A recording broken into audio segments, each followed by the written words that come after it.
Lily froze, listening carefully to every sound her husband made in the kitchen that morning. He placed 2 mugs of hot coffee in front of her, coffee he had brewed himself. That wasn't like him. Usually, it was the other way around. She made breakfast and the drinks, while David took his time getting ready and walked into the kitchen when everything was already on the table. But today, David had offered to make the coffee for both of them. And that alone sent a shiver of unease down Lily's spine. Especially after the conversation she'd accidentally overheard the night before. She hadn't been able to sleep since, replaying his words in her head over and over. He had stepped out onto the balcony to talk, assuming she wouldn't hear. But in the stillness of the apartment, his quiet, tense whisper reached her ears. Tomorrow, it'll all be over. She has no idea. Not even close. That sentence sent alarm bells ringing in her mind. Lily clutched her pillow and barely moved, holding her breath. David kept whispering, probably to his mistress. Everything's going according to plan.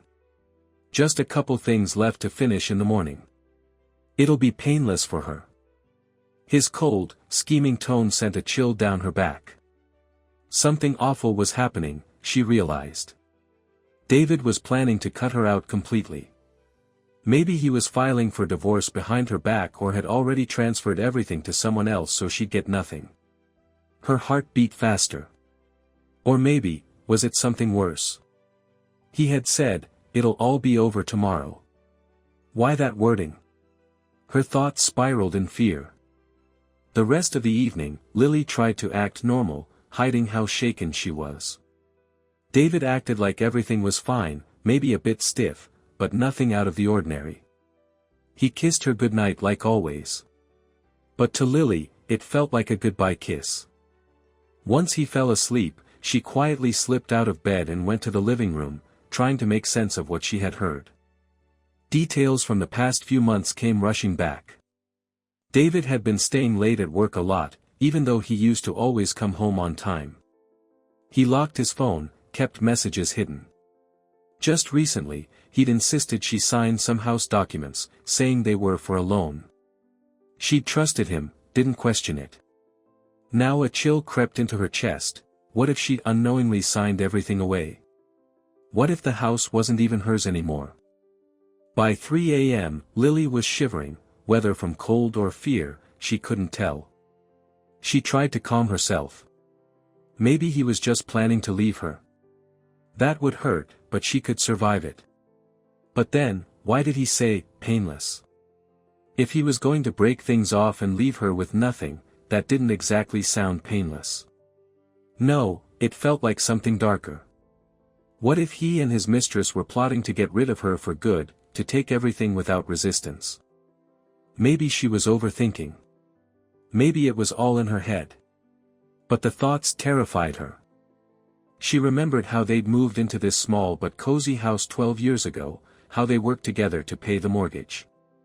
She stood by him when he started his auto repair business, helped him get on his feet. She always believed in him, shared his ups and downs.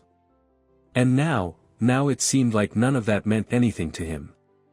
He'd been distant for a long time, snapping over small things, keeping her out of his world. She tried to talk to him, but he brushed her off with jokes.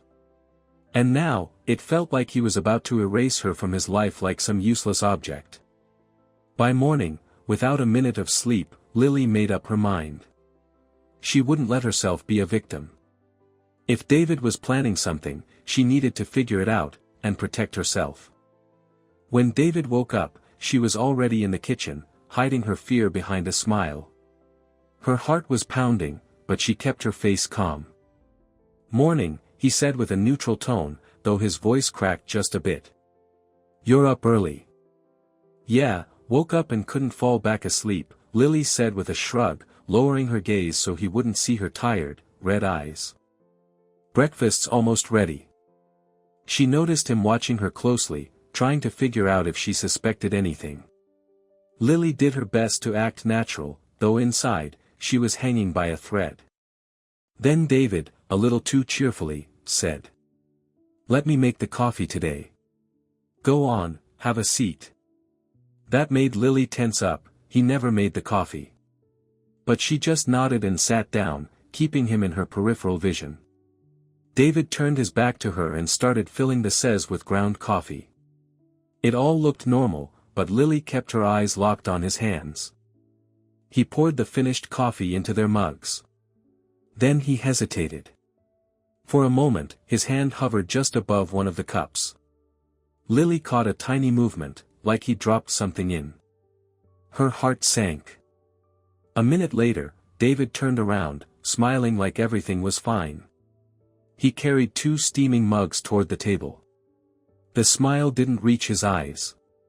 He set one cup down in front of her and sat across with the other. "Enjoy," he said casually, biting into his toast. Lily gave him a silent nod and asked him to pass the salt. She needed some kind of distraction. As soon as he turned his back, she quickly swapped the mugs. Now his mug was the one originally meant for her. If he wasn't planning anything, she thought as she stared into the dark swirl of the coffee, then nothing will happen. I'll just drink the other cup. But if he was, then he's looking at the poisoned one. Could she really believe her own husband would try to poison her? Yesterday, the idea would have sounded insane. But today, she didn't know what to believe anymore. "Why aren't you drinking?" David's voice cut through the silence. He was staring at her. He hadn't taken a sip either. "It's getting cold." "Yeah, just a sec," Lily said, raising the mug to her lips, her thoughts racing. Out of the corner of her eye, she watched him. David lifted his own cup too, eyes still locked on her. He was waiting. The seconds dragged like hours. She finally took a sip of the coffee he had made. David, seeing that, quickly took a big gulp from his own mug, as if trying to keep pace. Lily's heart pounded so hard she thought he might hear it. She went over everything in her mind again. Yes. The mugs were definitely switched. David took another sip. Then a third. Suddenly, he pushed the mug away. "Ah," he gasped. Lily jolted. What happened? David had gone pale. His face twisted in pain. He opened his mouth like he wanted to say something, but only a raspy wheeze came out. He tried to stand, hands braced on the table, but the coffee sloshed out of his mug as he staggered. Lily backed away, trembling inside. It was real. He had put something in her cup. And now it was kicking in, on him. What? What did you do? He choked out, staring at her in horror and confusion. His lips turned blue. He tried to take a step toward her, but his legs buckled. Lily ran for the phone. "I'm calling an ambulance," she shouted, her fingers shaking as she dialed. David collapsed to the floor, knocking over his chair with a dull thud. She could hear his ragged breathing and muffled groans as she frantically gave the dispatcher their address and what had happened. Poisoning. It's bad. She dropped the phone and dropped to her knees beside him. He was writhing in spasms on the floor. "Why?" he rasped, barely audible, his eyes locked on hers, full of pain and confusion. "Why you?" she shot back. Tears filled her eyes as she stared at him, torn between disbelief and heartbreak. "You tried to poison me, David. I know. I figured it out. How could you do this to me?" His eyes rolled back, and he fell still, unconscious. A terrifying silence settled over the room, broken only by Lily's shaky breathing. She stared at his pale face, twisted in pain. Once upon a time, she had loved every inch of that face. A memory surfaced, David smiling at her on their wedding day, whispering vows, kissing her gently. Another flash, 5 years ago, he held her hand in the hospital when she was down with pneumonia, begging her to get better. And now, that same man lay motionless on the floor, poisoned by the drink meant for her. A sob escaped her lips, raw and full of tangled emotion. Pity.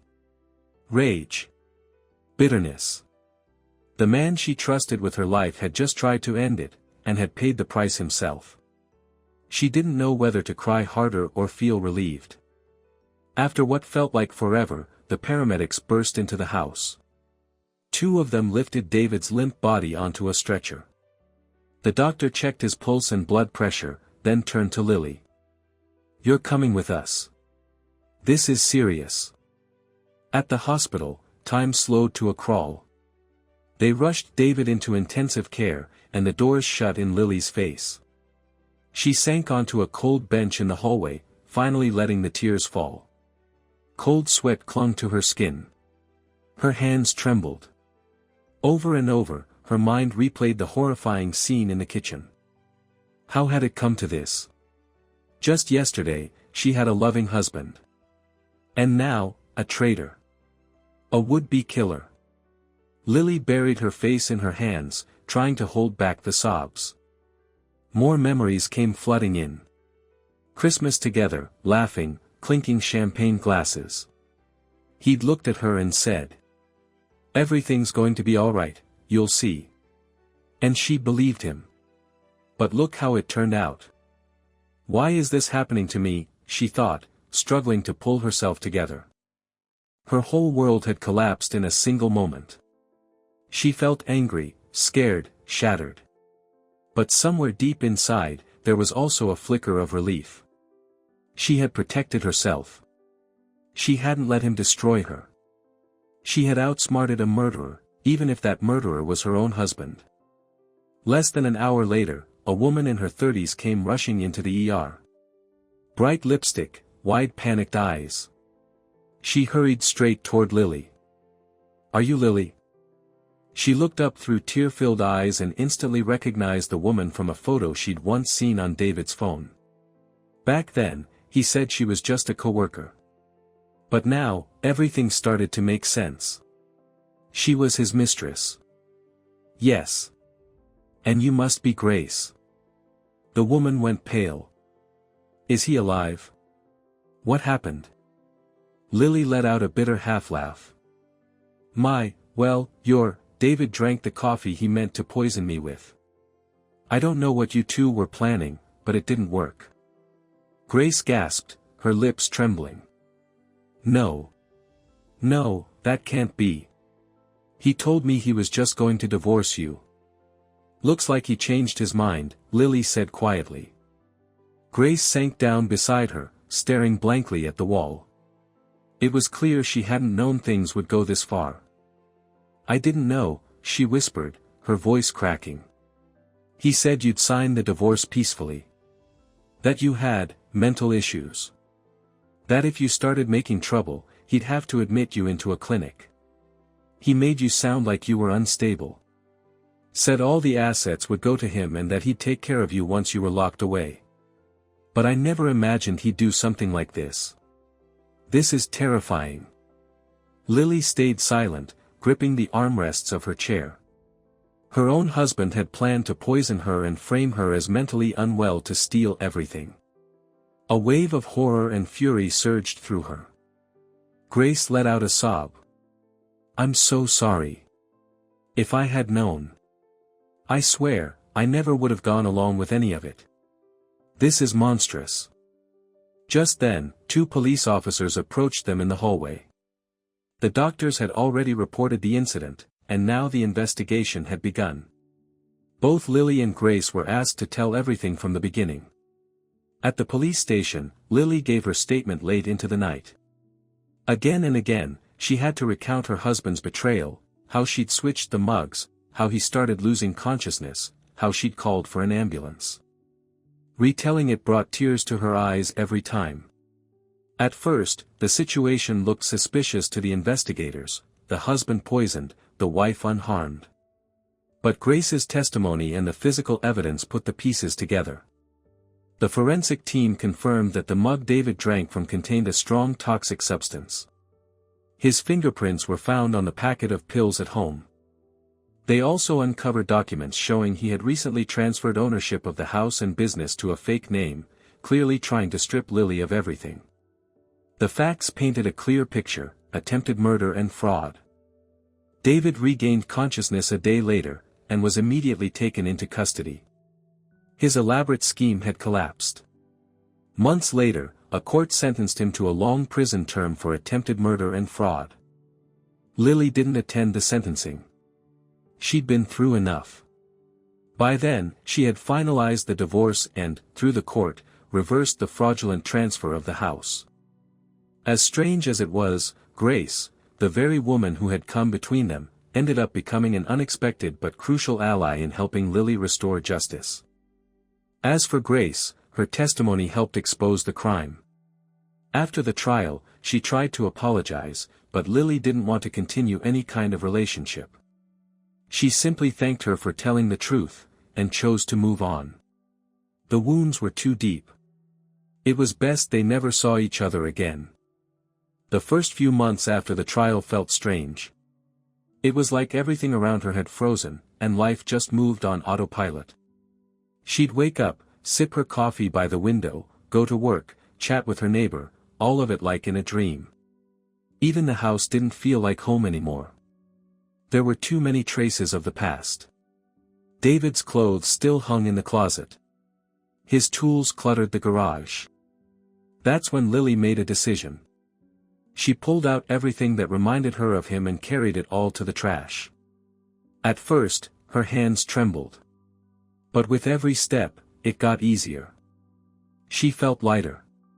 Freer. She started treating herself differently.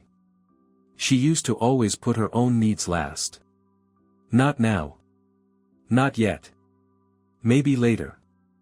But now, she signed up for swimming, bought herself new glasses, and, to her own surprise, finally went to the sea. No fear, no second thoughts. She just bought a ticket and left. She swam in the warm water, read on the balcony, listened to the waves crashing on the shore. And in one quiet, sunlit moment, it hit her, she was alive, she didn't depend on anyone, and she was filled with something she hadn't felt in ages, happiness. Of course, there were hard days too. Sometimes the memories snuck back in, especially when someone asked, "So, what happened to your ex?" That's when the flashbacks came. But they didn't sting like before. Just a faint ache, like an old scar. It didn't hurt anymore, but it reminded her that yes, it all really happened. Lily wasn't looking for love. She didn't shut herself off either. She just lived the way she wanted to. Some evenings, she'd sit by the window, watch the sky darken, and think, what he did was cruel, but it didn't break her. She didn't just survive, she came through it stronger. The worst was behind her. What lay ahead was only better. Good always wins in the end, as long as you believe and don't give up. And with that bright thought, Lily welcomed the dawn of a new, happy day. For the first time in years, she truly felt free. Truly happy. In her new life. If this story touched your heart, share it with someone close. Like and subscribe so you don't miss new stories. And let us know in the comments, where are you watching?